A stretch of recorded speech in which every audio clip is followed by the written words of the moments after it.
Welcome to the House of Acer podcast. I'm your host, William. Joined today by Derek. I'm back. And Sean. Hello. And on this episode, we're discussing Velvet Buzzsaw, the new Netflix original that's from writer-director Dan Gilroy, who also had done Nightcrawler, which I believe that my dad referred to that movie as Nightcrawlers or Worms. No, he's calling it Worms for a while. He's like, you seen that Worms movie with that the guy in it from that Day After Tomorrow movie? I really love that Jake Gyllenhaal is the guy from The Day After Tomorrow. Yeah, at least to our dad at that time, because that movie was on FX like every other day. No, it's still on every other day. Yeah, because I think I was over there recently, and I don't have cable, so I flipped through and I'm like, oh, that movie's still on TV. FX has had the rights to that since whenever, and it just never came off of TV. They played it like all. Well, because it used to be on HBO every day. It's got Dennis Quaid in it too, right? Yeah, it's got Dennis Quaid and some other people I'm forgetting, but yeah, they essentially fight the ice with flamethrowers and stuff. No, there's no flamethrowers. No, but it'd be more exciting if there was. They shoot it. They just shoot the ice with guns. Kill the ice. We're fighting global war, man. They have no idea how it works. But yeah, so this episode we're discussing Velvet Buzzsaw, but before that we can briefly go through some things we've been watching in news. So Derek, you weren't on the last episode because you were working on buses? Well, yeah, I had to go. We had to be in at work really early because we was really, in Louisville it was really, really cold, just like most of the rest of the nation. So. Not even as cold as some of the other, parts of the world. Yeah, but like we had to go in really early and get everything. But then it ended up we got there early and they called school off, so we just had to show up early for no reason. But you did play Resident Evil 2 a lot. I've beat. I started off playing Claire and then beat Leon, then I beat Claire again, then I beat Leon's A. So the only one I haven't done is Claire B. But I don't know, I was really impressed with Resident Evil. I think it was a game that, I'm sure y'all talked about it quite a bit before, but... Not a whole lot, I don't think. Just a little bit. But it was one of those games I think had a lot of hype with it for... because, I'm trying to think about, like, to be realistically thinking, like, I know me and you've talked about it at least since 2001, which is when the Resident Evil 1 remake was made. So I think since then, like, people have wanted it. Yeah. And then I know, like, Resident Evil 4, I think everybody's kind of hoping Resident Evil 2 is going to be the next one. I remember Resident Evil 4 came out, and when that came out, everybody wanted RE2 like that. Uh-huh. So it took, Resident Evil 4 came out in 2004. So about 15 years later, 15 years later, you got what you wanted with Resident Evil 2. And, I was really happy with it. The graphics are great. I will say, like, having played the Resident Evil 1 remake recently, which I just played the HD version on Xbox, like, I don't know if, like, Resident Evil 2 maintains the same creepiness in the later play rounds as, like, the first one does, but just because it's a different game. I think any game, like the Resident Evil games or survival horror games in general, once you're doing a playthrough that's beyond the first playthrough, there's not the inherent creep factor. No. And two, as you get later into games, sometimes you recognize like the game systems and all the things you're doing. Yeah, I think I should not have played this on normal difficulty because I think that's the problem I'm having with this one. Like, I think the way they made it is like, you really can't complain about one thing as far as, the controls, the graphics, all that. Like, it is like perfect. But I think the story is pretty bare bones. Like, it's fine. Yeah. They literally remade the second game. Like, which I think there was probably a lot of... I'm kind of glad that they literally just took the second game for what it was, remade it in a modern tone. Better acting. Yeah. They kind of made it... Still some weird stuff, though. Still some weird stuff, but it's much more grounded than the original. So I think that was smart on their hand to be like, okay, they didn't add to anything. Like, you're not going to play this game and nothing's retconned. Like, there's a couple things they retconned just because it's continuity purposes. It made no sense. Yeah. But, like, overall, like, everything is pretty much exactly the same way it is in the original, which I think is, for me, kind of refreshing. They remix a couple of encounters, so there's rooms you go into that initially...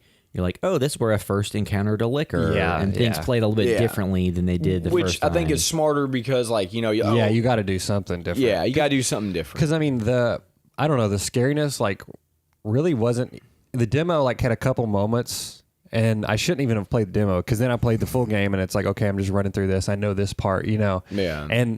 And playing it on normal, like, I have not died once. not that far, but I'm like Mr. X is chasing me around, and I'm not even worried about him. I'm just like, oh, I'm just gonna juke around him. You know what I mean? Like I have not died once. I probably have like 4 or 5 like full heal herbs, like the red and green mix. Like I have like a stock full of that. Have not died. Not really even been close to dying. You played through as Leon or Claire? Leon. So like I think I've probably should have played it. I was doing it on normal just so I could get through it because I knew my time would be limited with this kind of with the work I have right now. So I think that kind of killed some of it for me. And then even still, I don't know if putting it on a harder difficulty level for the second playthrough will help, just because at that point I've been all the way through it. You know what I mean? Like I'm kind of just juking around everything, and it's just a running back and forth zigzag for me. Well, something that I think that this game did do that I encountered on my first playthrough was, if you don't clear a lot of the areas out early on, it's later in the game it becomes very difficult because you're going. So if the tyrant happens to come down a hallway and you're like, oh shit, so you go in this room, you're like, oh man, there's 2 zombies in here that I didn't clear out, and they're staggered in just a way that this is going to be very difficult. And then especially too, if you also have a liquor in the mix, like then it can make things incredibly tense. Yeah, you can't even run because then you're getting slashed by a liquor, and the zombies are, and then Mr. X. So it's a game that I wish there was, it would take away, the whole, I guess, point of some of these is like you're defenseless and you're running, but I almost wish there was some sort of defensive maneuver, not even like an attack. It didn't have to be an attack, just something where there was like a little quick time thing to dodge or something. Yeah. So you felt like there was something you could do other than just try to like run up against the wall. You know what I mean? Yeah. And like just be stuck. Well, that's going to be when they remake Resident Evil 3. Well, like the one thing which I'm glad they didn't, because I loved Resident Evil 4 and that's still one of my favorite games, but in RE4, if you shot somebody in the head, you could punch them or kick them. Yeah. So, like, I'm kind of glad they didn't put that in this game because, like, for one, I think that would be a little goofy in this game because, like, you have a college student and a rookie cop, so they're not really necessarily, like, super trained assassins or anything. But, I mean, it does feel like you should be able to just do, like, a pushback or, like, shoot and, like, push back or something. Yeah. Like, I feel like some sort of defensive maneuver might, but then again, you may feel too empowered, so then it takes away the feeling of that this game is supposed to have. Well, I think what they did, which they took from the Resident Evil remake, was that they gave you the secondary items. So if you did, that was like your defensive maneuver. Yeah. But you had to be kind of smart with them. Because, like, sometimes, like, toward the later end of the game, when you're playing with Leon or even Claire, like, it's almost, unless you absolutely have to use them, it's almost better to hold on to them and just take the damage. Yeah. And then just heal and keep those items. Because, like, you might be better off using them in a boss fight than against just some regular zombie. Yeah. But, I mean, I really enjoyed it. It's one of my favorite games. I just think there was so much hype for it. And I think with that comes, like, there's so much room for a letdown. And to me, there wasn't. Because, like, it just literally, it was what it was. And I think that's kind of, because this game still feels very much like a 98 type game, just updated. They didn't add in a bunch of ridiculous stuff. They didn't add into, like, there could have been a whole lot of, they could have put in an Albert Wesker stuff in there, and they could have done a bunch of other just to kind of add to the lore, and they didn't, which I think was smart because they didn't need to. Well, yeah, because they kept it within the confines of what the story was originally. They fixed a few continuity things in terms of where characters were and some of the interactions. They redid all the voice acting. Not that the original, like, because I was trying to think, like, I'd rewatched some YouTube clips of the original Resident Evil 2. And then me was like, where do I know the voice of Claire from? And it was the same voice actress did Jubilee on the X-Men anime series. Yeah. I was like, how did I not know that back then? Funny. But I immediately recognized that now. But yeah, they fixed some of the kind of clunky dialogue. I mean, there's still some weird stuff. Like whenever, like I'm playing through Leon, but like whenever he sees Claire through that fence at that one point, he's just like flirting with her while zombies are around. Like, hey, how you doing? Like, there's like some weird stuff like that. The only thing I would guess I could make that, and this is just me reaching, I guess because they're like young. They're not really like fully appreciating the situation. Yeah, but again, it is kind of weird. You can't tell, like, is that intentional or is it like, I think given what I know, because I've played through every scenario, I think it was intentional. But I don't know. That is the one kind of weird, clunky. Yeah. But it'd be interesting to see. Like, I guess the only thing I wish they'd done, and this really isn't spoilers. I mean, because I think most people know everything, because Resident Evil 2 has been remade so many times. They've had other games that revisited scenarios. Yeah, I watched a video that went through all the times they've recreated those scenarios. I think if anybody's listening to this, they probably have some base knowledge of the video games, and we all have played it. I know in the original game, like when you play through different scenarios, there were certain characters that would die certain ways, and they would die different ways if you did. Well, there was the zapping system where the playthrough your first time did have an impact on your second playthrough, and now that's mostly gone. It is gone. Yeah, I think if I would have felt like, oh, I need to leave these items, I would have also felt more like, I don't know, like more tension. Like, oh, I actually don't want to get hit because I do want to save these and put those in a box for her, or you know what I mean, leave them there. But now I'm like, okay, this is all confined. I've got all this health stuff. I'm gonna just burn through it and just run around until I don't even like need ammo right now because I'm not in a. The dogs were the only annoying part when I had no ammo facing the dogs. Yeah. Like the lickers, and that's because I was trying to find like the cop car in that area, to figure out what to do, which I finally did. But like even the lickers, I haven't even fought. I think I've shot one of them, killed one of them, but otherwise I just run and I'm fine, Yeah. Well, there are like some later in the game that you have to take out. Yeah. Because which again, like one thing, I don't know how much y'all talk about this or not, but you have like I guess 3 or 4 acts in the game. But you have like your third act, which is where you end up in the lab, which I don't know if y'all talked about this or not, but it's really cool because as much as I disliked Resident Evil the movie, it's just definitely a nod to that.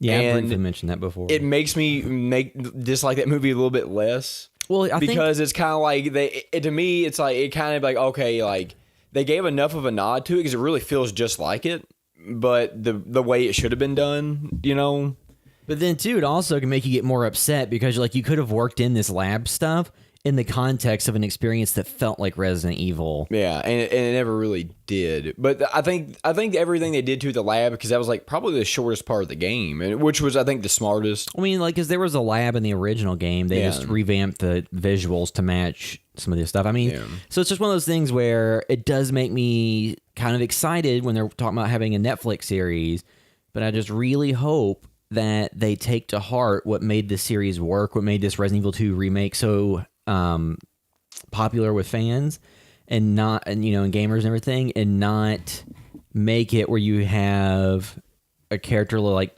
Wesker where it looks like you're watching a Matrix knockoff. Yeah, I mean, are they going to make it? Are they, is there thought, hey, the movies were successful, let's make it more like that, or is it going to be a thought of like, hey, The Walking Dead successful, let's go, you know what I mean? Like, who knows? But I think what aggravates me though, like the most, and like again, this is like the nostalgic part of me, because I think for all of us here, like Resident Evil played a big part in our video game experiences. Because like I never played it I played it, but I never beat the original. I always just watched you play it because that was what you used to do. People would watch someone play games. Yeah, like in the room with them. You can do it now through streaming, but it's a little bit different. It used to be like a social event because like me and you and one or two other people might be watching you play through, but.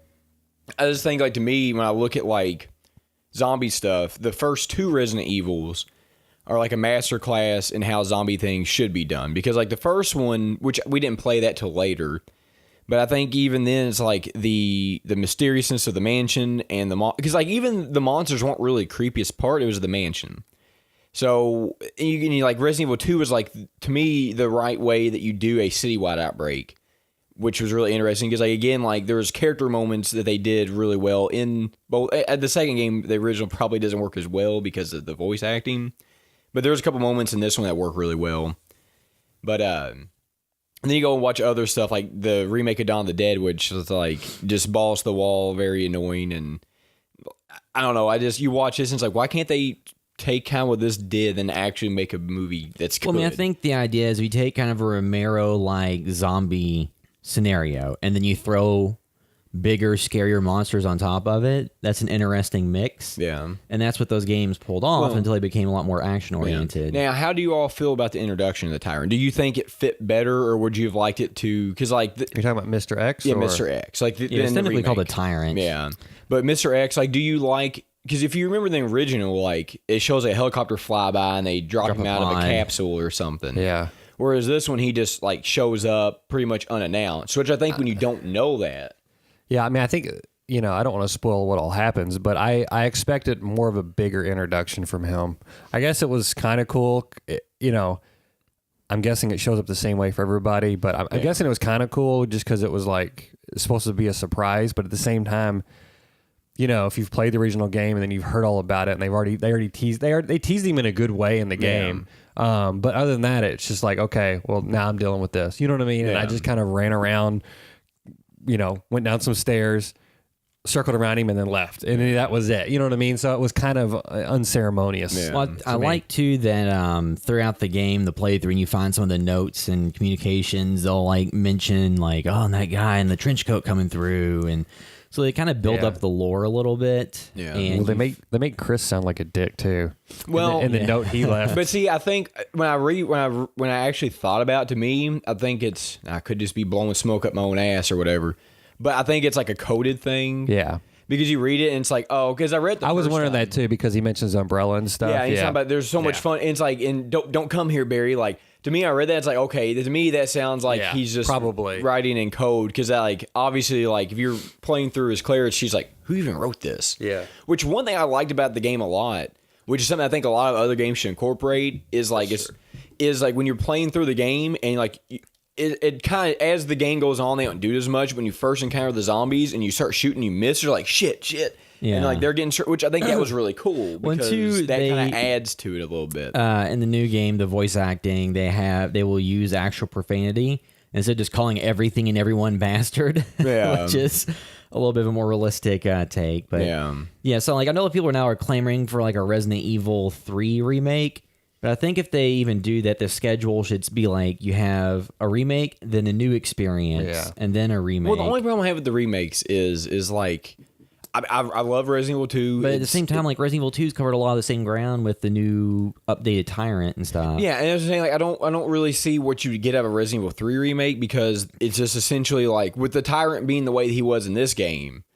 Because like in the original, he just showed up a couple of times, like in the police station, but it wasn't a constant threat. Where this time, I mean, 3, I think the thing they could do with 3, I would like them to change 3 a lot because I don't love that one. But 3 is more of the city experience. Like 2, you're not really, you're basically it's just like a little introduction, and then you may go out a little bit more. But 3 was supposed to be the actual in the city, like because 3 is a slight prequel to 2, right? Takes place and then before and after. Yeah, it's a prequel and like a sequel. Because like from what I understand, if you know any lore 3, like you're Jill Valentine, and then when she gets infected, and she gets knocked there's out. like that day gap, and then when she comes back, it's like the day after. So there's like the day before and the day after. So I guess when she's knocked out, that's when Resident Evil 2 takes place. All right. Is that why you play? Why you play as Carlos or whatever? I think. Yeah. Like I think that would be cool, but I would also like them to like add some new stuff to the gameplay. I want them to do 8 next, and then if they did a remake, that would be fine too. But I just, and as much as I like this one too, I do, but I'm like, man, I don't want them to get lazy and be like, oh, we got so much success for this, we're going to use the exact same blueprint and just, have a new story and setting, because that's what happened. Like you see them do this time and time again. They get in those traps like they did it the first time. And by 3, you were like, okay, this still plays like the old ones. It's fine, but it starts waning. And then 4 and then 5 and then 6. Like and it's like they always take a step down almost. You had 3, then you had they did the 1 remake, which was, I still think to me, Code Veronica came out. Yeah, they did 0 and a bunch of, But like to me, the way I look at it, and like this is, if I had to pick 2 games of like, I don't know if you could do 2. I still think Resident Evil 1 overall to me is a better overall horror experience, just because of it's not my favorite game. If I'm gonna sit down and playing 2, the remake, but I think 1, just like the mansion and the creepiness of that, you just can't remake in anything else. And I just think the pacing and the way the zombies are, I think it's pretty much it's dated, really dated. I mean, it's probably much harder to play now because you got to do the tank cameras and stuff. But I just look at it, and it's like, to me, 1 and 2 of those games like are brilliant, and I don't know if there's many horror games that can top that. But I think too, like, they just have, and maybe I'm partial to them, and I know that, but to me, it's just like that. I think they did everything right as far as like the characters, and because there's some moments like in Claire's playthrough that like feel to me like aliens, because it's like she's kind of like, especially wear the Elsa Walker suit, which looks like really 80s and whatever. So there's like moments of that where like it looks like something directly out of a 1980s horror movie. Well, that was the original character. Yeah, that was From Resident Evil 1.5, it was Leon Kennedy and Elza Walker. A while back, I downloaded that working version of that and played a little bit. Like I would have to keep like F5 saving on there because like you would get to a certain point and the game would just break and freeze. I think, but because you can find that out there. Because isn't it like 30% complete or something? Yeah, I don't remember because I would I would like play it and then get in a spot and then reload and then play it. It's probably a good thing they scrapped it because the premise was that a motorcycle racer like went to Raccoon City to get college students to join her pit crew or something. Yeah. And then the zombie outbreak. He's like, it's probably a good thing that they did. The scenario, they ended up getting the guy that wrote, Power Rangers to help with rewrite the scenario. Yeah. And that's what he was like, there's got to be some sort of connection to the original game. They're like, at least just make it like the sister, of Chris. And then that's why that character specifically changed and Leon stayed the same. Yep. So, but overall, like if I had to give it a score, which you don't really ever do that to me, but to me, it's like I'm not saying it's a perfect game, but there's a lot there. Plus, you have when you beat the game, which I think to me, knowing how video game developers are now, just to be honest, a lot of your big time developers are dicks, and you have to get everything through DLC. You have to pay for it. So it is very nice when you beat the game, you get the Force Survivor and Tofu Survivor for free, and then now they're also giving us the Ghost Survivors, which come out in a couple weeks for free as well. And some DLC suits. Yeah, which I just think a lot of that's like developing goodwill because we all know like there's a lot of games that would not do that. Mm-hmm. And they would, if EA was releasing it, they would be microtransactions of death. The problem I have with DLCs is that there's not a standard for how much they cost or what you get per price. So like a $15 thing from this company might get you a bunch of stuff, while $15 from this other company might get you nothing. So the DLC stuff kind of gets on my nerves a little bit, and I don't play a whole lot of games anymore. I mean, like the other thing to take into account is the cost of top tier video games hasn't really increased in about 10 years. Yeah. Probably even longer than that because it's been $60 for the top end games for a long time. Yeah, that's why they do that because the development costs have ballooned a whole lot. To some extent, if the ultimate game price, if you include all the DLC, goes up to $80, I'm okay with that. Because I'm okay as long with as you're getting a full experience. But I think the shitty part is though, until they do that, you might end up, if you buy it as it goes, it would be like 15 here, 15 there, 15 here. If you get an incomplete experience. I mean, too, there's also the whole deal of kids racking up $100 on their cell phone with Fortnite or something. Yeah, I gotta say, that's the one thing that kind of irks me because, like, it just kind of sucks that, like, it almost pays off if you're going to do the DLC stuff to maybe wait 6 months or a year. Oh, yeah, it always does. I mean, because then you can buy it as a bundle. I mean, but that's why every game is, not every game, but a lot of games are within like 4 months. They're like $30, 3 or 4 months, sometimes sooner. As much as I like Soul Calibur, like that game came out, and within like the first month, they did like a DLC. So it's like, why couldn't you have included some of that with the actual game purchase? Well, I mean, I don't. That's where I get a little aggravated because it's like there's some games that like.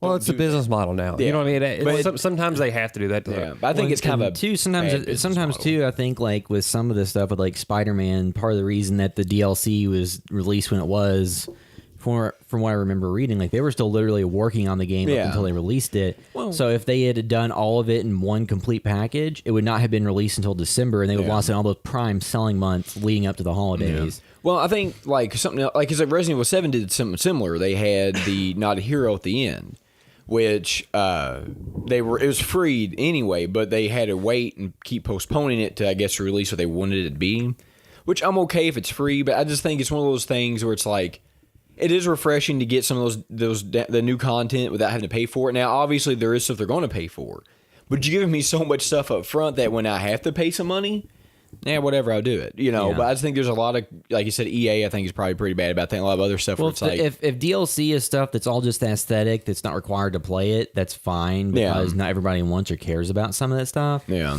But when you require things that are really needed to make the game complete, then that's... Now, one thing I do, this I guess my last thing is like with Resident Evil, this has been something they've always done, I think, in every game, is like when you beat the game under certain conditions, you get items. Yeah. Now, I wonder if they're ever going to give in and let you buy those things without having to complete the game. Well, I mean, because like here's the thing: some people are that would be fine, I think. Yeah, I mean, like as I say that you want to get an unlimited ammo type of gun for like other later playthroughs just for fun. I don't necessarily have the time to sit there and speed run to the point that I get these unlockables. Yeah. No, I'm saying I'm okay with that because like I'm fine. I'm decent at video games, but I'm never going to be the type to go beat Resident Evil in hardcore in an hour and a half untouched. Like I'm never going to be able to do that. I'm not that good. But there's like people that do that, and it's like you have a lot of time, Yeah. But anyway, that's enough for Resident Evil. Yes. I really enjoyed it. It's one of my favorite games of all time. I'm very happy with it, and I will continue to buy Resident Evil games until they turn back into 6. Yeah, but and then since the last recording, I haven't really had time to watch anything else. I play a little bit of Resident Evil, like the second playthrough, and then I just had like work stuff and things I was doing, and Yeah, because we record at what? Tuesday? Yeah. I've been just working on. and then there was a bunch of snow. So after we recorded the episode Tuesday and had gotten done, it snowed a little bit, and I think Chad got stuck in traffic for a long amount of time trying to get home. Yeah, it took him like 2 hours to get home. Then I've been playing with new camera gear that I had that came in. So Yeah, no, I hadn't been on the last couple podcasts because I got married and we did our honeymoon thing, and then I finally everything's over with that and back to normal.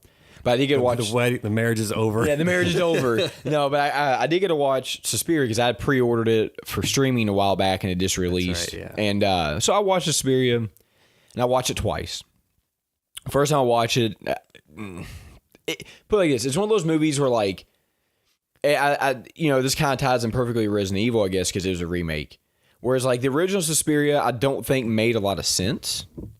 I think you go back and watch it, you kind of really have to watch it because it's like it's about witches, but they never really like talk about it a whole lot, and it's never really in the forefront. Until like the very end, Udo Kier like brings something up. He's reading to her and whatever research he has. Yeah. But I guess my biggest issue with the remake is like I don't like it being called a remake because it's not a remake, because you essentially have like some of the same characters, but their names are spelled differently and they are completely different than the original. So the only thing is that really makes it just calls Suspiria with some relatively similar named characters, but that's it.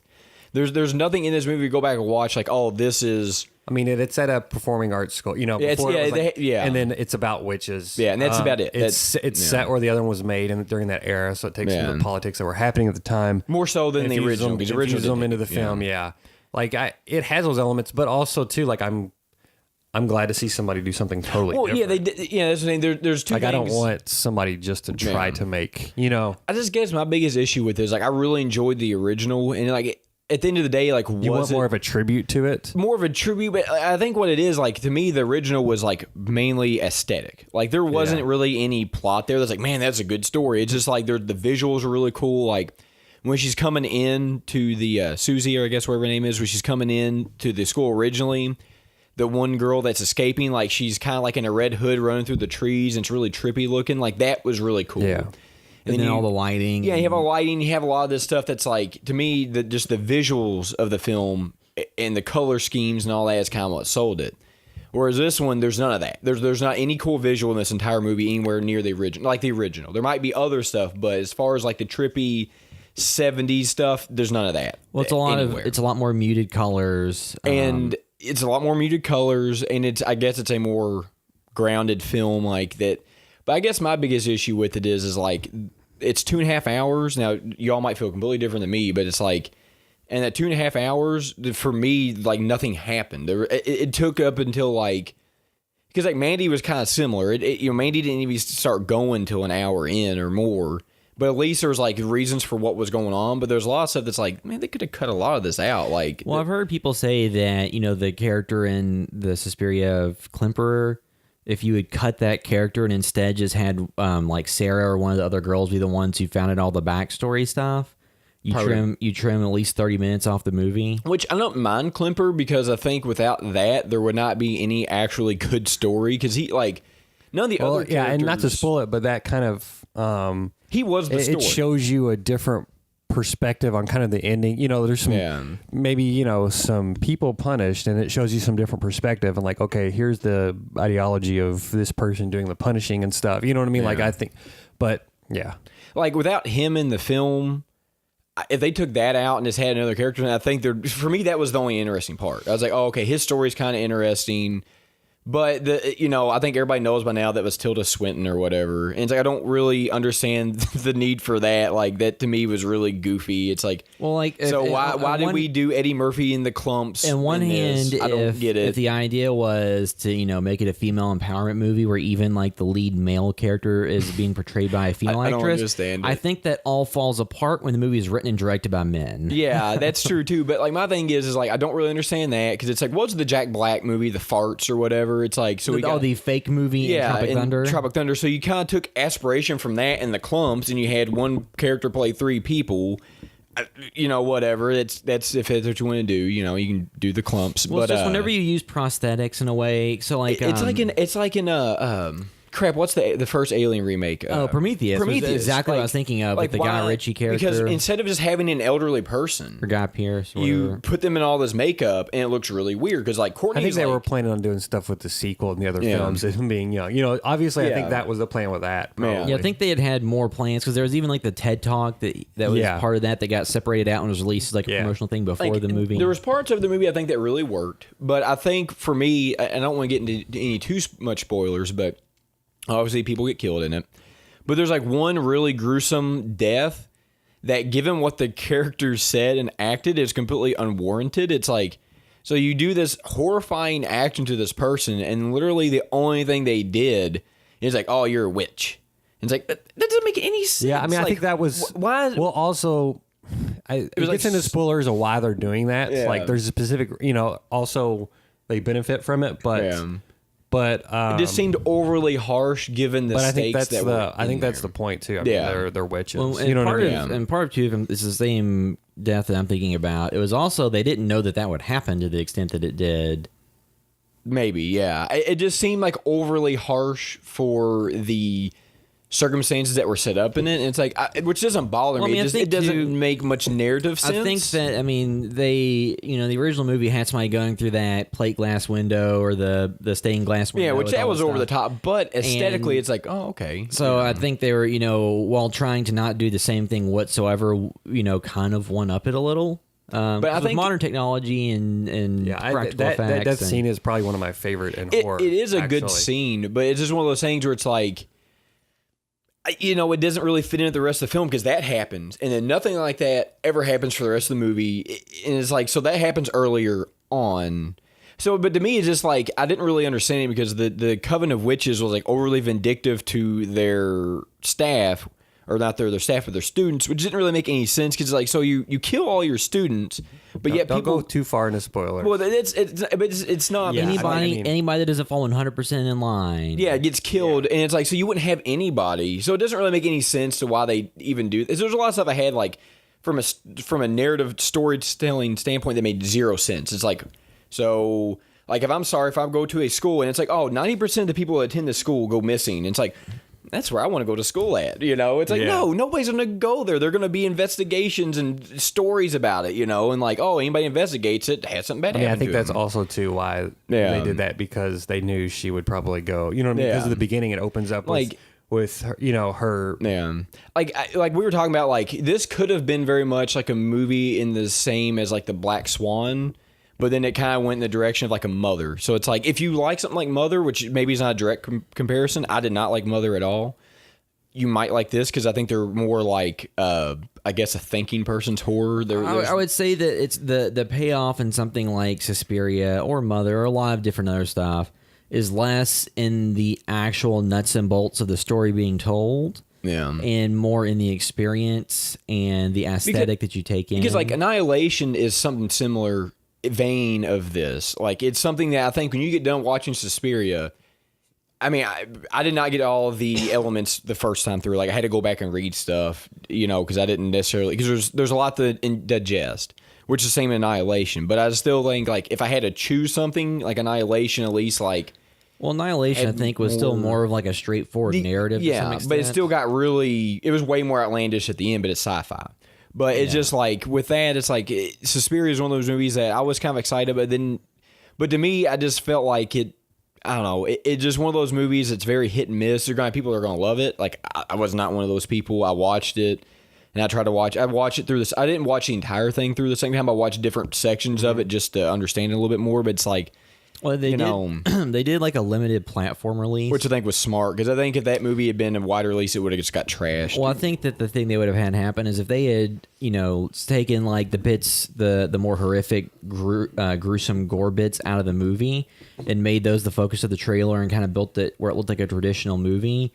I think you would have had people that walked out. And it's just by the nature of things I've seen before, which are pretty straightforward movies, still have people that get very upset and walk out. Like It Follows. I remember when we got done watching that movie, which that was a short, kind of to-the-point movie. Like, it wasn't much you couldn't have understood about it. One couple came out like, that's the worst thing I've ever seen. They didn't understand it. So it's like, but with Suspiria, I think, and Mandy's the same way as much as I love it. Like, the length is, it's such a, it's like watching Infinity War. I mean, it's like 2.5 hours. So it's a very... Infinity War. Yeah, it's like a very long commitment for a horror movie, and I just think it was maybe like an hour and 15 minutes too long. That's like, damn, that's or maybe an hour too long. It's like an hour 30, hour 45. But when you have a 2.5 hour long movie that really doesn't do or say a whole lot till the I think it says a whole lot. I think it says a whole lot. The way I kind of felt about it was like, it's kind of like a piece of art where I think you can read into it what you want, like, which obviously is what it is. I think you can read a lot into it, or you can read into it like, oh, they're all kind of catty, and then it very much. I think there was specific things built into it. So I'd say that I think that the movie does have things to say, but they're not things that really connect in a huge way with a lot of modern audiences. I don't. Yeah, that's the thing. And it's one of those things where I thought it was like an impressively done movie. It just didn't really hit the right notes for me. Like, I still enjoyed it overall, but it wasn't something I'm going to go back to and recommend to a lot of people. I would not. I would have. I think it requires a lot of caveats. Oh yeah, I don't know who I'd again, for me last year, it was my favorite horror film by far. There was nothing else that I loved Annihilation though. I did love Annihilation, but I was like trying to think of other stuff that I was like super like, okay, yeah, this isn't now on the top of my list. For me, it was number one. But yeah, having said that, there's really not many people I would recommend it to. You know what I mean? Like, I would say, hey, that was my favorite horror film. I'm not going to say it's a knockout and it's definitely going to be for everybody. It's not, and there's nothing wrong with that. I mean, it's okay to not be a movie for everybody, because I don't think you want to have just every single movie just as, a popcorn, happy-go-lucky, fun time movie, because that doesn't happen. But it's one of those movies that's a very, like, you could not get, I just try thinking of different people to watch, like, me and Courtney watch this stuff now. I like a lot of stuff that she hates. I don't know how like it is with you, Nicole, or you and Julie, but like there's stuff like I always like Mandy. Courtney absolutely hated Mandy, and which I loved it. But I just love Nicolas Cage, and I just think she has a predisposition to hate Nicolas Cage because I talk about him all the time. But like, there's certain stuff where like she just got bored and walked off and went and did her own thing. And I finished watching the movie, and it's like there's some stuff that like she'll give a chance to, and this was not one of those movies. Yeah. So it's like there's certain people where it's like I don't know who I could recommend this movie to outside of like a horror audience, but even then, it's like I think it's a very specific like type of person like this. Yeah, I mean, I think that like you could theoretically, if somebody was a huge fan of Hereditary, they would probably find something in Suspiria. See, I think this falls more along the lines of the Mother, Hereditary, stuff like that. I think this film is more beautiful than either one of those films, though. Mother, I think, looks really good. Yeah. But for me, like, this is like the closest thing, not the closest thing, but this is closer to like, say, The Shining than those. I feel like everything is very specific, intentional as far as visuals and everything, and kind of pacing. Like, I just love watching this film. I love the color palette of this movie. Just everything about it, it feels very intentional. And a very focused vision, and it's a very different vision than the original. Yeah. But that's why I appreciate it. Like, it'll be cool if in 10 years somebody else remakes Suspiria, 20, 30 years, and they are more of a more visual versus substance. But at the same time, like, this substance is so good in that original. Like, you can get a different substance, or different visuals from that original. But like, to have something with a lot of substance like this is a 180. So it's nice that they can kind of like live next to each other, I think, and complement each other, or at least they can have their own fans, and they don't cross over a whole lot. They don't. Yeah. I mean, it really is just kind of some basic story elements. But that's kind of what I love about it, is that it's its own thing, but obviously it comes from a love of that original film. But see, like, remakes are so fickle to me, because like there's like if they'd done that, the Resident Evil 2 remake, everybody would have hated it. And there's certain movies like you remake them and you just took the general like 1/8 18th of the original concept, and you just like threw that in there, and then the rest, because there's like some stuff that ties it together. I even spelled the names differently, but this, like, I don't want to say if it wasn't like a horrible movie, it just wasn't for me. It was not a movie that I'd recommend. I could see where somebody could really like it, but it is a very long movie, and it is it'd be very hard for me to recommend to anybody. Yeah, and I've only watched it once. Yeah. I have it now because I pre-ordered the Blu-ray, but I just have not. I have a stack of movies now. Like I told you guys, I got Widows in. Like I have like 4 movies I've bought, which I've seen seen Suspiria. And I think I've seen All the Colors of the Dark, but First Man. Like I have a stack. I have just not been able to watch anything except for stuff for the podcast for the past couple weeks. So speaking of art, you move to our review of Velvet Buzzsaw. Yes. So the Netflix original, like I said, it's from Dan Gilroy, who had done Nightcrawler that came out a few years ago, and that was one of my favorite movies. And Nightcrawler was good. Yeah, one of my favorite movies that year. And that movie was about Jake Gyllenhaal, was just kind of a seedy dude in L.A. that just found out you could make money by filming crime scenes, getting video footage of it and selling it to the news stations, getting footage that they can't get or getting it first or the better footage. He became a stringer. Yeah, stringer, and then he went along getting more involved with the stuff that he was filming to get better and better footage of it. And then it's one of those movies, I think even now, like, that's probably even less of a prevalent thing than it was when that movie came out just a few years ago. What do you mean, the concept of it? The concept of, like, local news and stuff like that. I don't think so, really. Not in L.A. Well, I mean, yeah, because, like, in most markets, I would say they don't pay people for footage. If most, they offer you like an on-screen credit or something, but no, a lot of them do not pay at all. But that is a small. I'm sure LA, because I think it's very competitive with the TV stations, and they cover such a large space. Yeah, I think that's where the necessity comes from. Maybe yeah, but like overall, still a very enjoyable movie. Something I like. It was really well done. I've watched since I saw it in theaters. So Velvet Buzzsaw is from the same writer director and it has Jake Gyllenhaal back. But this is a completely like 180 very different type of movie. And I guess we'll hold spoilers till the end. And this is on Netflix to watch right now. It's on Netflix. It's went up on February 1st. I'd heard a bit of buzz about it. Cue pun. And it's so basically, without giving you like a super spoiler laden summary, I guess they find some art from a specific artist who, it has supernatural elements when it gets sold and brought into the public eye. And that's, I think really all the setup you need to know because... and it's labeled as thriller, right? And on Netflix and stuff. Yeah, thriller and something else. And the reason I'm saying that is because it may be thriller satire, because I think more than anything it's a satire. Like art culture. Yeah, it's definitely Nightcrawler was a satire of the TV news world. Yeah, of the TV news world, and the difference between the two, I think. So overall, I liked Velvet Buzzsaw, but it was just because of so many little moments in the film.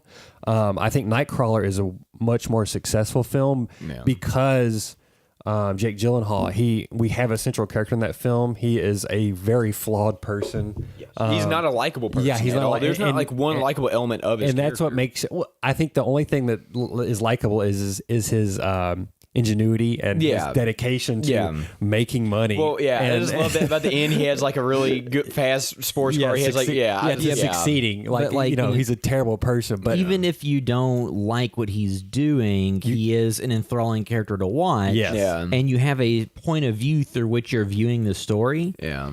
I guess you can appreciate the hustle of his character. And it's how everybody intersects with him and how he handles situations and manipulates people and everything like that. This film, again, it jumps around to different characters. Yeah, there doesn't seem to be one central character, and it very much. And sometimes I love films like that where it feels like you have a lot of things going on, but because of that, you almost really don't know where to focus your attention on too much. And there wasn't, to me, maybe you all feel differently. I wasn't a character that I was gravitated to. Because it works. I was gravitated towards him. Yeah. But also I was like but then I was like, oh wait, Rene Russo's character's name's Buzz, Velvet Buzzsaw. So is she going to be like the main crux of the film? Because you have, in the movie, the actors, you have Jake Gyllenhaal, Rene Russo, Toni Collette, John Malkovich getting that Netflix money because he's also in Bird Box. Bird Box. So was somebody else in this. Natalie or Natalia Dyer, whatever, who's Nancy from Stranger Things. Yeah. Because I was like, who is that? It took me a minute to realize. It's like, it's what's her name? It's what's her name for what's it's called? But yeah, like, so the movie. And then also, who was the woman that found the paintings? Because you can kind of think that, well, maybe she's the main character. Zawe Ashton, I believe. Josephina. She played Josephina. But it is very much, and the characters too, I think, are intentionally almost like broad sketches of kind of maybe stereotypical characters you would find in the art world. They are not, I don't know, like they aren't, none of this feels like it is supposed to be like, oh, I'm putting this real place in this real world. Yeah. It very much feels like it comes from a real place, but I think intentionally they're almost kind of broad, and it's because they're trying to maybe say something about each different type of people. You know what I mean? Like the way people profit off art. Yeah.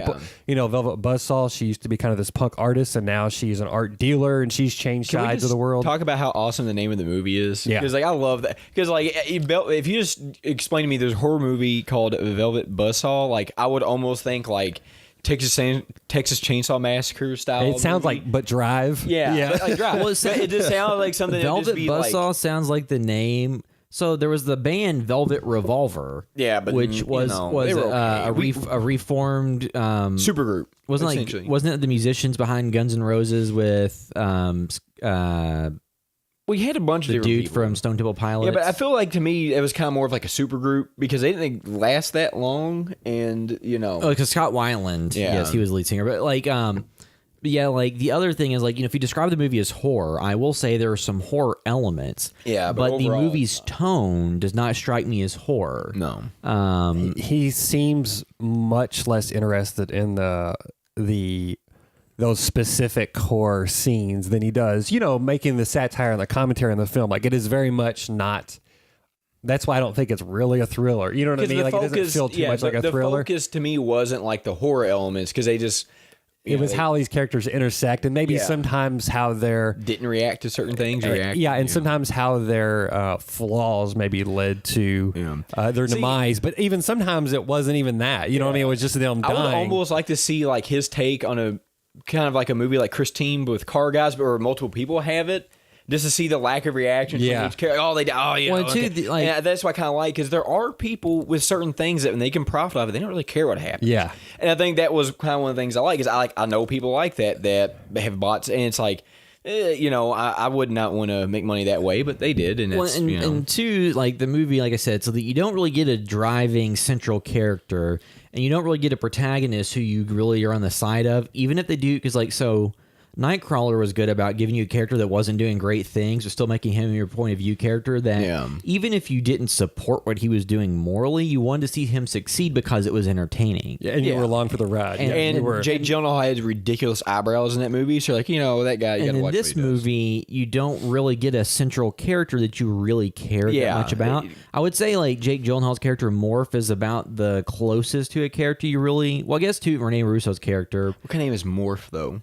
Well, I think the entire thing. So I think a good movie to do a double bill of this with, and completely different type of movie from years ago, was Exit Through the Gift Shop, which was the Banksy movie about street art and everything, and about how pretentious that scene can become.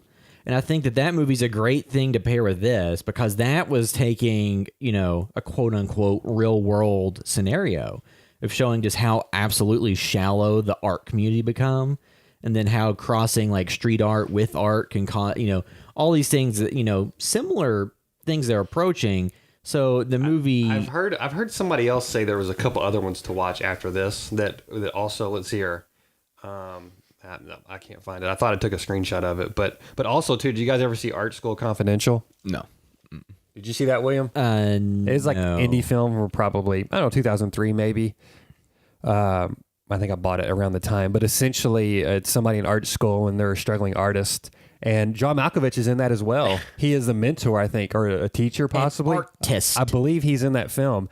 And anyway, the kid's struggling, and then he ends up I think he ends up killing people and using their blood to paint paintings. Yeah. Like, you know, and then profit off the death and stuff. That this film, and it's also, you know, obviously a satire of the art world and stuff. It is also played as a satire.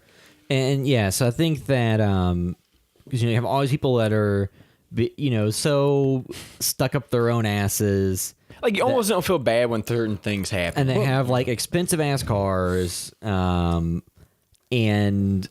are very just. But also too, so there's some people that are not sincere about what you know. It's all about making the money. But you also have some people that are serious about their craft. Like, you know, I think Jake Gyllenhaal's character, like, he takes his job seriously. You know what I mean? Like, he takes it seriously, and he doesn't. You know, somebody approaches him about getting. He writes reviews for art, and he is basically the most powerful critic, I think, in the art world. He's supposed to be. Yeah. So whatever he says can sway prices dramatically, and so some people have tried to get on his side and say, "Hey, can you give me a tip on what's going to be hot? That way I can kind of buy it early or whatever." And he's like, "No, I would never do that." You know, like, he's honest about it, and then even.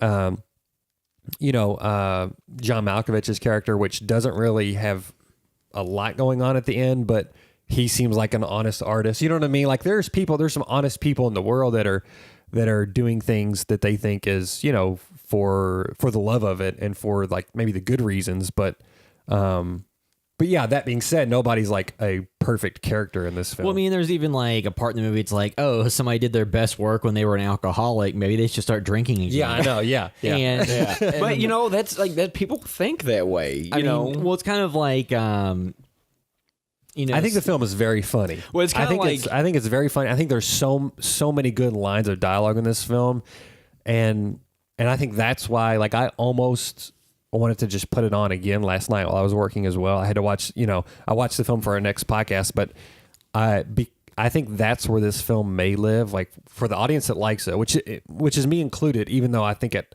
is not as engaging as some of those. It's almost just watching these little vignettes of these characters, you know, phenomenal actors in this film. Like, the casting is so good, and I think it's very, very funny at times, and just some great lines of dialogue that I think over time people may really fall in love with, and they will probably quote some of this movie for sure. I can see why this was a Netflix release and not a theatrical release. I think I can too. I think the life of this movie is much better on Netflix. Yeah. Like, it's like Nightcrawler, because it is comparable because it's the same guy, you know. But it's like that to me was more straightforward. It was more of a was a straightforward narrative. It felt more like a cinema. It felt like a movie you'd watch. This to me did not feel like a theater movie. I think this feels like something I personally do want to put on again and again, just to have on and listen and see these characters and listen to the dialogue. I think that too, like, a big difference is, so the movie's a Netflix original. I seriously doubt, which there's nothing wrong with that. Well, I'm not. So my point though is, I seriously doubt that Dan Gilroy could have gotten a studio to sign off on a theatrical release with the comparable budget for this movie. Yeah, no, I don't think so. Because I just think that the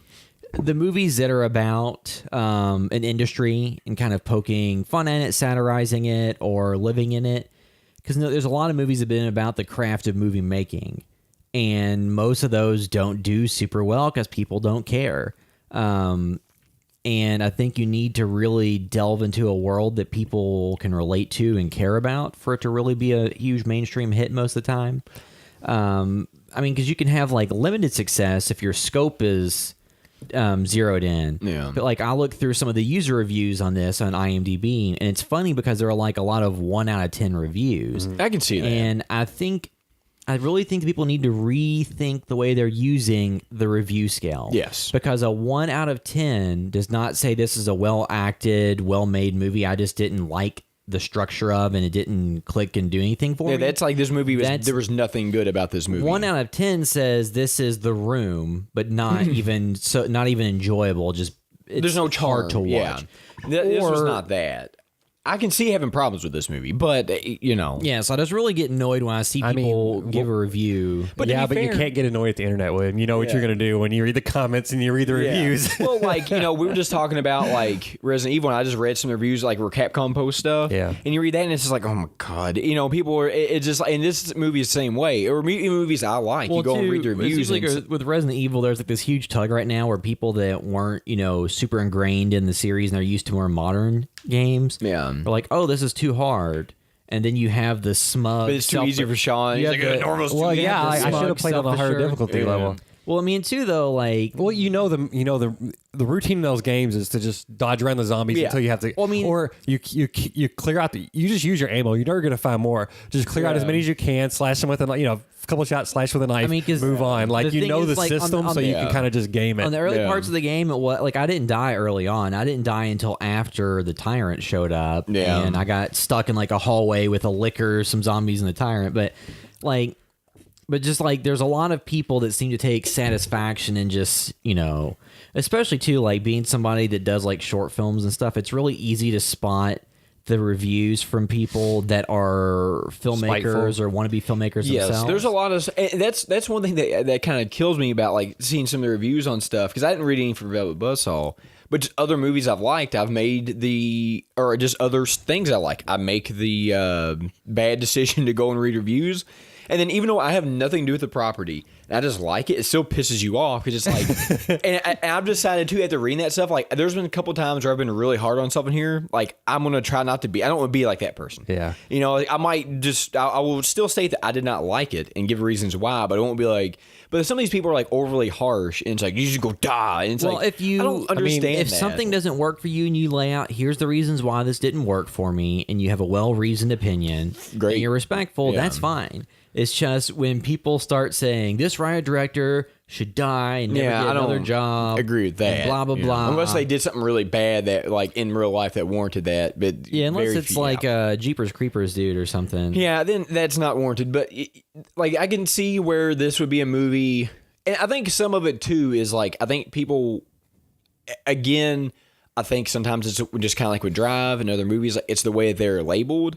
So people go in with the preconceived notion of what it's supposed to be. Like, oh, this is a thriller, it's a horror movie. And you watch it, and to be honest, it's not that. Yeah, it seems like he does not care about that. Yeah. And it's almost like all the horror elements are so cliche and broad. It's like, I'm just putting this in here to make a point about the other stuff maybe, but it doesn't, I don't know. I think a movie, and correct me if I'm wrong, because this is what I think, but like, to me, I think a movie that this could parallel, but is a more serious version of this movie, is like Black Swan.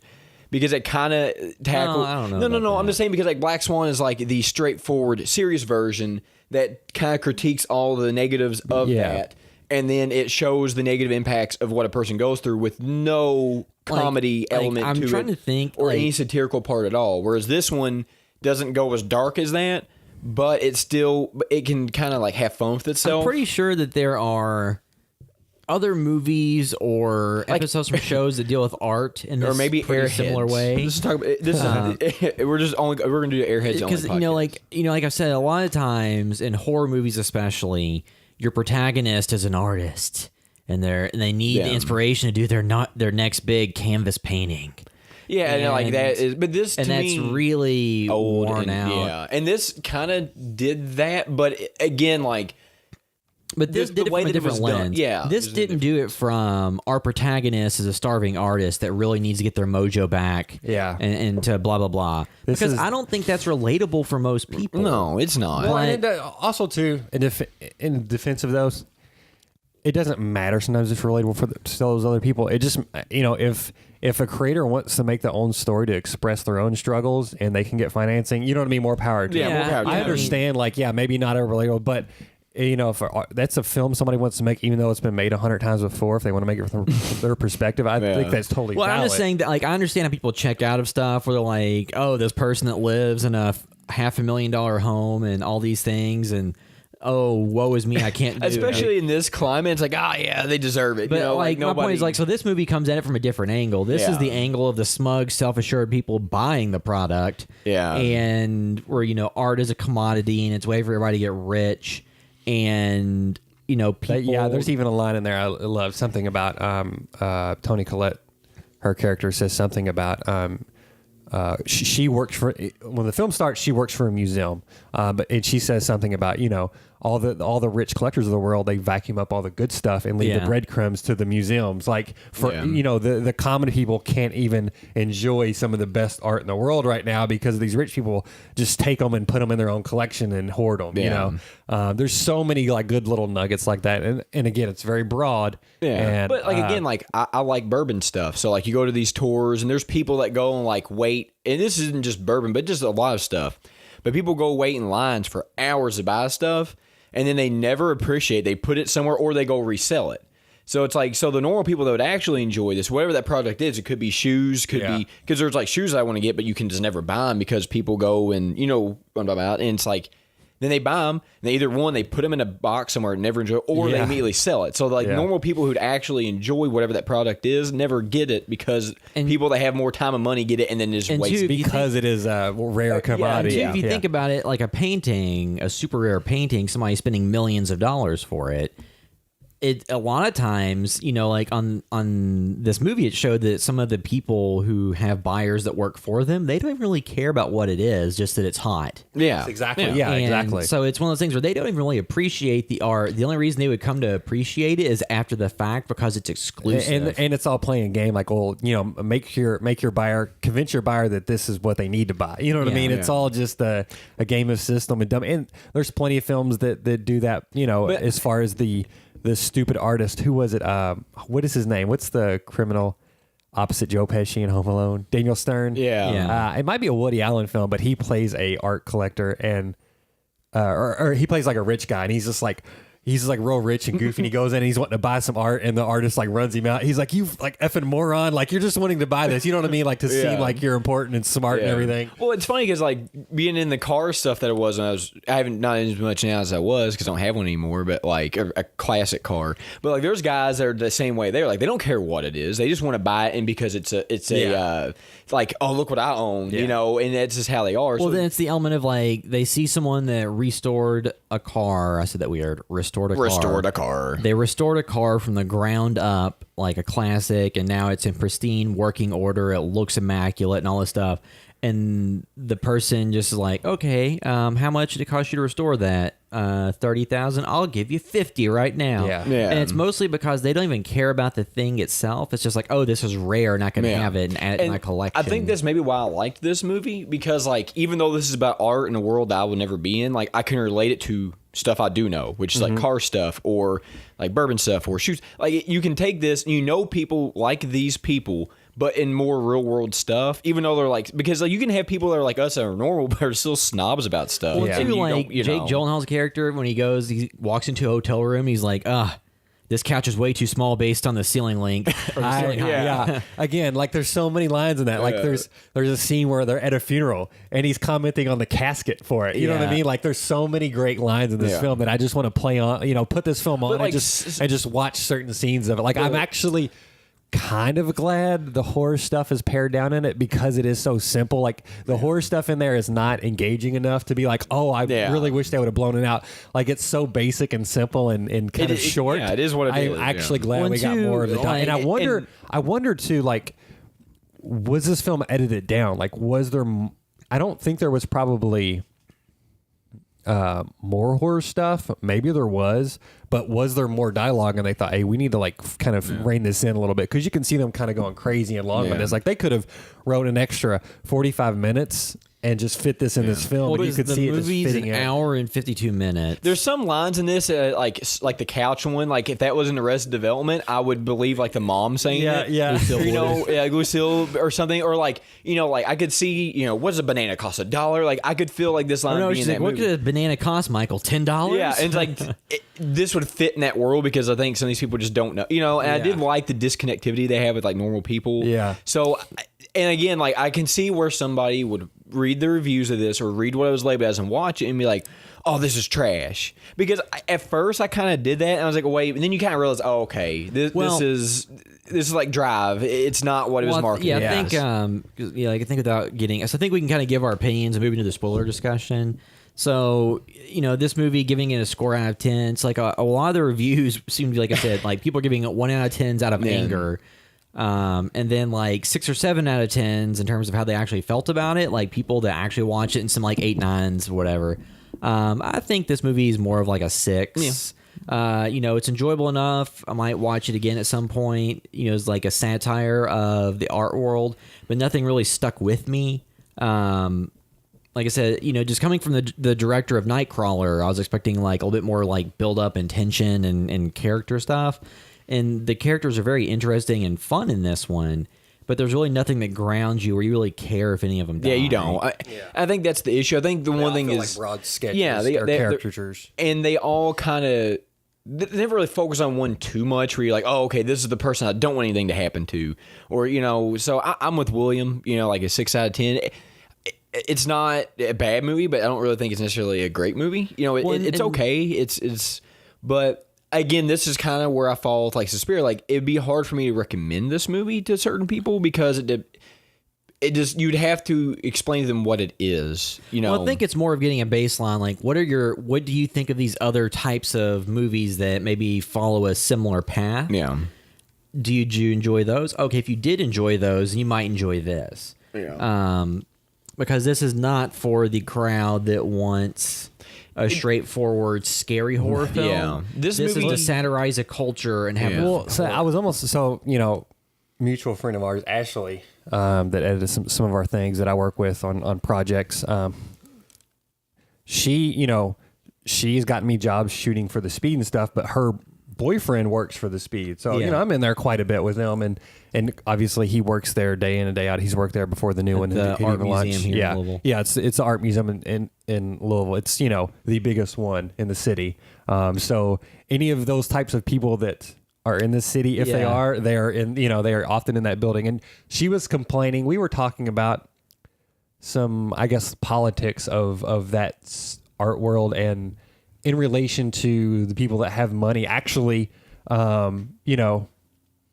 I don't want to get into it, but because I don't want to like say this stuff aloud. But anyway, we were talking about some of the stuff that's in this film actually before I even saw the movie 2 days ago. Yeah. Or like, what was it? Actually, it was Friday during the day. I took some footage over to her and we were talking about some stuff with, the politics of all that. But while I was watching, I was like, oh, I need to ask her if she's going to watch this. But I'm like, I almost want to just tell her what happens in the film as far as, the premise, because I know it's for her and Jeffrey, they're fine with horror, but I think once it gets to the horror stuff, it's so hokey and cheesy sometimes that they may tune out of that part. So they may like the part that is not that, that's just the satire, because the horror is so it is so just ripped from every like C or D level horror film that comes out in the summer. You know what I mean? Like the backstory. Well, and it's like that has to be intentional, but I don't know why. And I don't know. I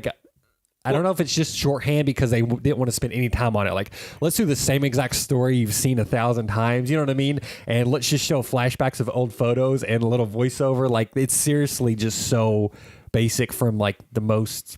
What was that damn film with the guy from Big Bang?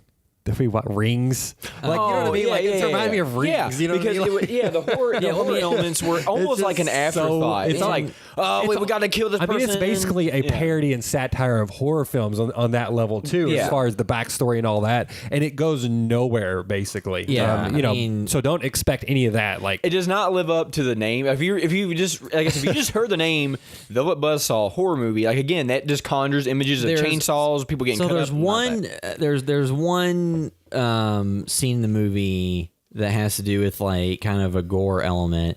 And I'm like, is this intentionally like a throwback to possibly Phantasm, or is it just coincidental that something is happening? I think it's coincidental. I don't think he seems to really, he really just glosses over that stuff. But so for me, I started out talking about the shortcomings too. You know what I mean? Like, as far there's as a lot of them. As far as like, if you're wanting just a really satisfying, focused experience, this is not that. But at the same time, this is something I can appreciate on a totally different level than a traditional film. And I was actually timing it like 20, about 20 minutes in or so, she finds the paintings. Like, that's always the turning point in films, 20 traditional. Like your inciting incident. Films. Yeah, it's 20 minutes. At 23 minutes in, she was showing minor spoiler, she's showing the photos to another character who is knowledgeable about art, the art world. And that's when things start getting kicked off. But also then it just backslides. Like, it is so unconventional. For me, I give this film like an 8 out of 10. I may grow to love it more, but it wasn't something when I watched it alone. I wasn't like, oh, I've got to show this to Nicole now. Because, it's just not one that is going to grab certain people. And it really is about the performances, I think the dialogue, and just kind of having fun. Like, it is a comedy, but because it is a satire, you know what I mean? It's just not broad. Like, Renee Russo, I think she's phenomenal in it. I hope her and Jake Gyllenhaal like keep working together with Dan Gilroy, because they both just kind of like lean into it. Just everybody in this film, I think. John Malkovich is always great. Obviously, he's playing like the same sort of character. He was a lot more subdued in this movie than some others. Yeah, but he was a total.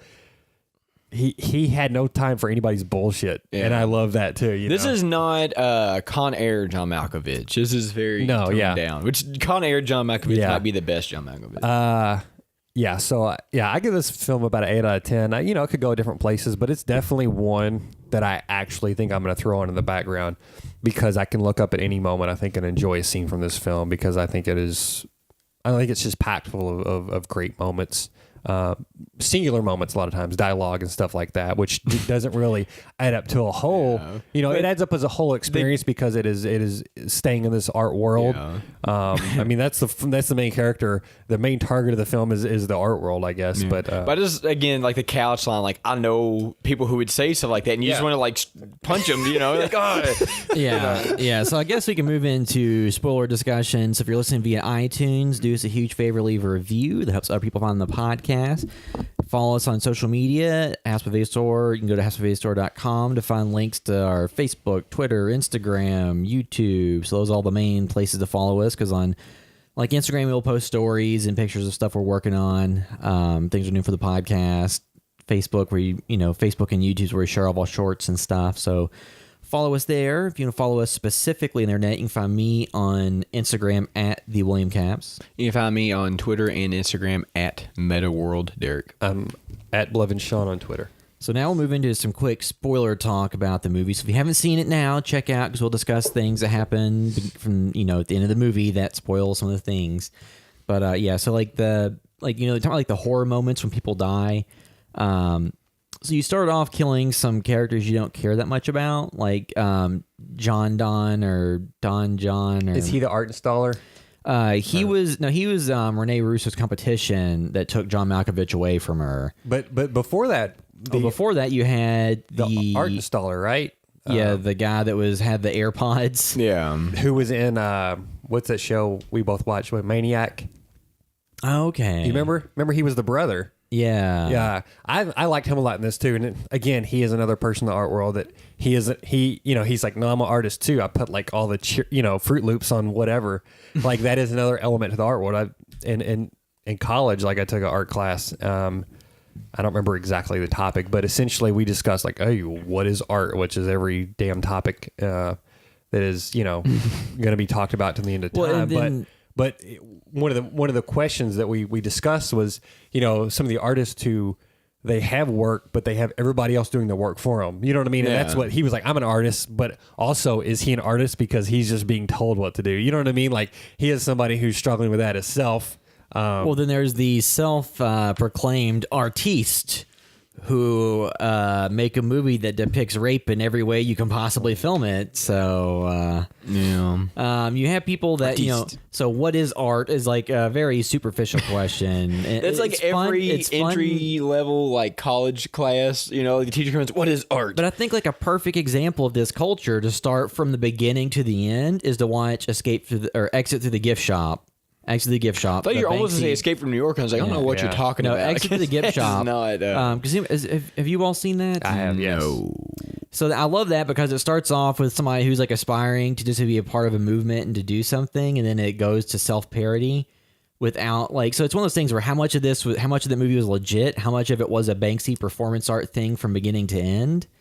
But that's like an amazing thing I think you should watch if you enjoyed this movie or like the satirical elements of the art world. And two, you talk about like going to the museums because I've been at the Speed recently, and then like went to the art museum in Chicago and stuff. And it is funny to hear the conversation from some people, and it's like, my God, like could you possibly be any more stuck up or insufferable? Like, it's like not only critiquing the art, but the outfits of people who are there to look at it. You know what? This kind of reminded me a little bit of Beetlejuice in one aspect of the mom and the guy, because like those two characters, Lydia's mom and her best friend, would fit in this movie. Like, they would be very good characters, and even like the people they invited over for dinner that got shot through the roof, like. Those Robert characters, Goulet. Robert Goulet, like those characters fit in this world, and that was like the first thing I thought of, because I was like, you know, they are those people, and because like, and it's kind of funny, it's fun, and it kind of resonated with Beetlejuice for me a little bit, because like the art came alive and it didn't kill them, but it attacked them. So like in that aspect, it's like those characters are kind of who to me they're parodying. And like it worked, and that's because that was one of my first thoughts. Like, oh, it kind of reminds me of them because the characters you have, because they were insufferable. I also love Hobo Man in this. Yeah, like I love Hobo Man again in a studio, in a more like a Blumhouse film or studio produced film. You know, Blumhouse does a lot of broad stuff, and they, you know, sometimes they give their creators, you know, obviously they did Get Out. Sometimes they're but I'm saying in a more broad, like specific, horror. You know, Hobo Man would have been in all the trailers, and he would have been in the film 15 times, chase people, and that would have been cool too, because it's such a good. Like, stupid thing. I like when it's like, I can't save you. But again, like there's certain stuff that I like in the movie, but I just like, if you want to see a movie about where the Beetlejuice characters, they're in art, like get murdered and have some. This is kind of like that. The sphere was cool because it like pulled Toni Collette in by like cut off her arm. Which that was in the trailer. I watched that part of the trailer. I did not see the trailer for that. So I stopped at basically about there because I'm like, okay, I'm way into this movie. So what's funny is so like the funny thing about that was. So they, you know, her arm gets pulled into this machine because of a malfunction, and it cuts her arm off, and there's blood spraying out. That was where I said it was reminiscent of Phantasm. And then she laid there and died. And then the next morning, people thought it was part of the art exhibit. Which is so hilarious. And it's same, you know, John Malkovich, when he's the guy that scooped him is walking in. He's like, "Oh, this is amazing." He's like, "That's trash." With there's trash on the floor. It's like, oh, they're so insufferable. And what was the first movie from the Jeremy Saulnier, Death Party? I haven't watched that. Okay, someone else has seen Death Party? No, never heard. There's a part at the end of that. So he's a director who did like Green Room and Blue Ruin and Hold the Dark. Not The Ruins, but Blue Ruin. But he his first movie, Death Party, is like a lower budget entry and stuff. And there's a part where they go through like an art installation, and people see like people getting killed and dead, and think that it's part of the exhibit. Well, you've seen that image that's gone around forever, where it's at an art museum, and somebody took a picture, and they said somebody dropped their glove, and everybody thinks it's an art exhibit, so they keep stepping around it, and it's the glove on the floor. Which is like that's immediately what I thought of whenever, like, you know, all this, they were like, the security guard came in and thought it was part of the installation.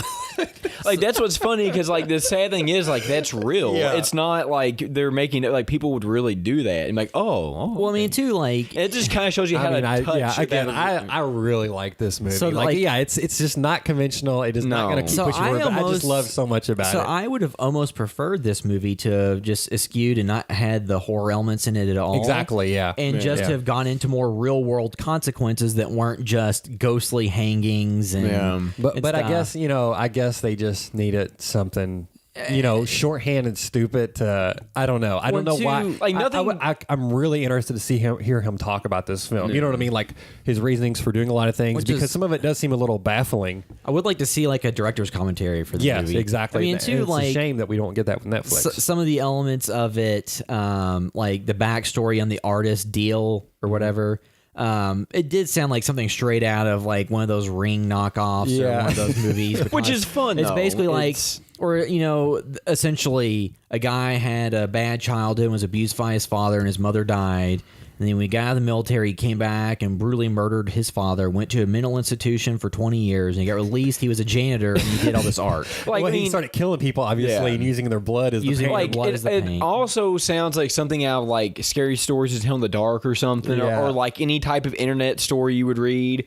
And again, it's very generic. Or an episode of one of those anthology series. Or just like something that you would hear around a town that was just completely bullshit. You know? Because it seems like this could have been like a condensed version of this. Could have been one of the Masters of Horror episodes, that series, like where John Carpenter did the one about the movie. If you watch it, you die. Or whatever. Also, did you guys ever see the documentary on Vivian Maier or know who that is?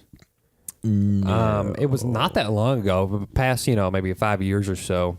But her photos started coming out, and she was like this amazing street photographer, and it was a mystery, basically, who she was. Yeah. And then I think all of her photographs were sold like in a storage unit sale because she had passed away. Payments lapsed.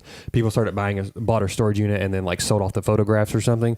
But she was like an incredible photographer, and so there's this whole documentary on her figuring out who she is and who she was, and like essentially she was just a kind of a quiet, kept to herself nanny, I think, from what I remember. She was basically just a nanny to this family for years, but also she loved to take photographs, and she's like amazing. And anyway, she passed away. People bought her photos, and then they're profiting off of it, selling all these photos. And nobody's saying that's necessarily a super bad thing, other than maybe she just did not want her stuff out there. You know what I mean? Yeah. Maybe she did want it to be private. But yeah, it's kind of the same thing where it's like, okay, somebody passes away, somebody gets their art that they did not want to be out, and then they, and they're profiting off of it. But it's an awesome documentary, and she's an amazing street photographer. But kind of the same thing here, which made me think in the film, I don't think any of this matters in the movie, but it's like, did he want the paintings destroyed because he knew that they were going to start, killing people? You know what I mean? Or was it because there was evidence in there? I don't know. Or none of that really matters. Yeah, there was really no resolution. Yeah, like there was never a narrative about like that. possibly it's just that those paintings were just for him to get through his trauma, and he just didn't want his personal business shared with the world. Yeah. And then the killings were just a result of him coming from beyond the grave to stop that from happening. I thought maybe he had died because of the painting. That's true. That's what I thought. I thought the painting had killed him, and he knew stuff was going to happen. So then he was like, make sure they're destroyed. Either way, it doesn't really matter because it's not like super the point. Well, because there's like the ghostly hand that grabs people and does stuff, and so it's unclear exactly like why things are happening. That's not really the point. The point is just anybody that profited off of this kind of ill-gotten art was suffering and dying because of it. And then two, it had the nice, catch of it was art that killed them, not necessarily the D's art, but any art that killed them. So you'd have like the Hobo Man. Yeah, that's true. Or just The that sphere. random, Josephina was in that random art gallery, and that caused it. All the paint going and turning her into part of the mural. And with, Rene Russo's character, her tattoo of a Velvet Buzzsaw from the band she was in just kills her. So it's just like it was an interesting concept for it to be like art that kills people. It's just the horror elements. It really wasn't staged in a way that there was any tension or anything. There wasn't. It was more just a good satire about that world. Yeah, I mean, other than that, I don't really have a lot more to say about it.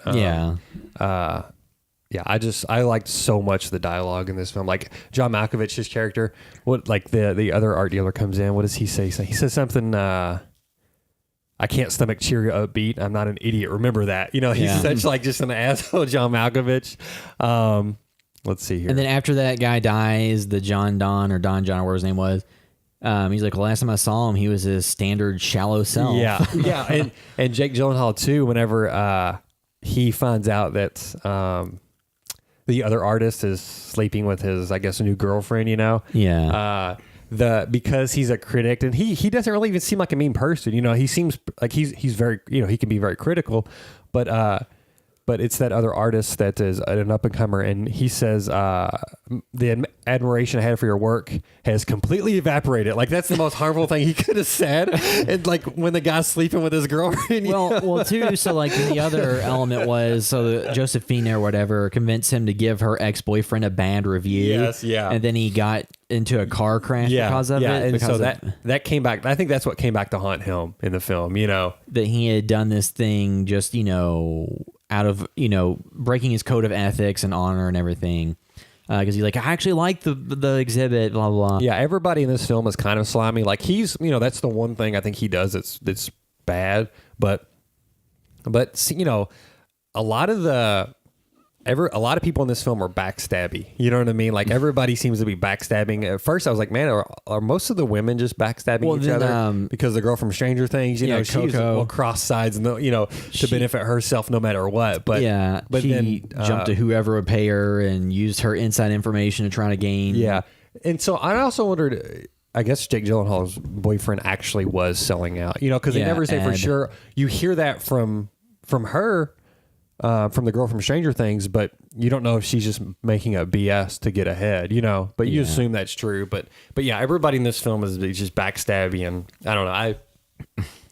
I'm glad this film exists. I'm glad he got to make this film, instead of a more traditional, straightforward film. If you know, because obviously that's not what he wanted to make. But I'm excited to see his next film because I did love Nightcrawler. This was much more off the beaten path, I think, but still very worthy of being made and watched for certain audiences. But yeah. Yep. So I guess I'll wrap up our discussion of Velvet Buzzsaw, which is on Netflix.